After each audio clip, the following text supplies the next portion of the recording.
kasama ko sa bahay, nag-request kasi yung husband ko na siya daw muna mag-aalaga. Kaya pala.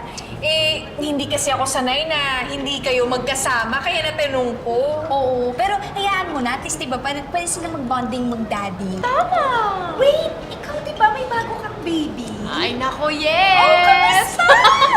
Nako, sobrang cute! Oh. Sobrang smart! Ang dami niyang alam gawin, Mare. Nakaka-proud. Wow. Sobrang proud ako sa baby ko. Alam mo, next time dalhin mo para makita ko rin. Sige, Mare. Tapos magpa-play sila. Ganun.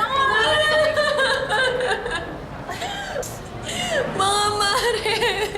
Ano nangyayari sa'yo? Buti na nandito kayo. May bad news ako. Ano? Ano nangyari, Mare? Yung baby ko. Wala na! Anong wala na, Mari? Patay na siya! What? Siya, Mari? Wala na.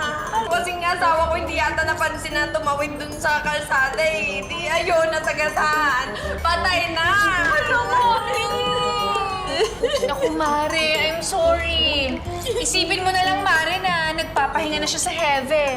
Oo nga, Mare. Nakikiramay kami. Pero huwag mo masyadong damdamin. Alam mo, bata pa siya, di ba? So, hindi pa kayo masyadong close. Okay lang yun. Oo, tama. Salamat sa inyo, ah.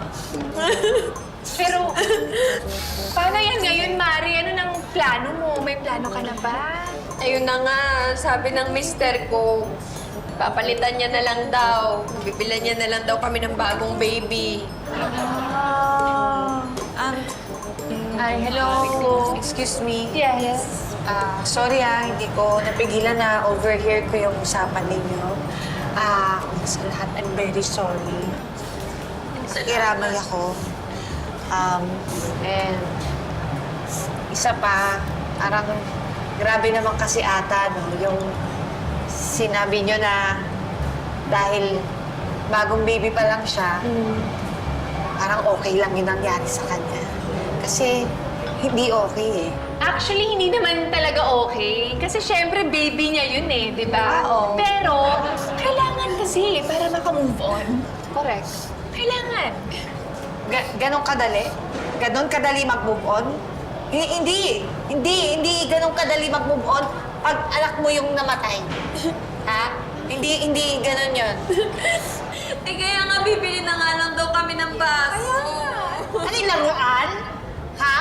Tao yun! Tao! Ha? Dinala mo yung sa sinapupunan mo. Ano ba? Ha? Nang ilang buwan, napakatagal. At teka, sandali, anong sinapupunan? Hindi naman tao yung pinag-uusapan namin eh. Aso!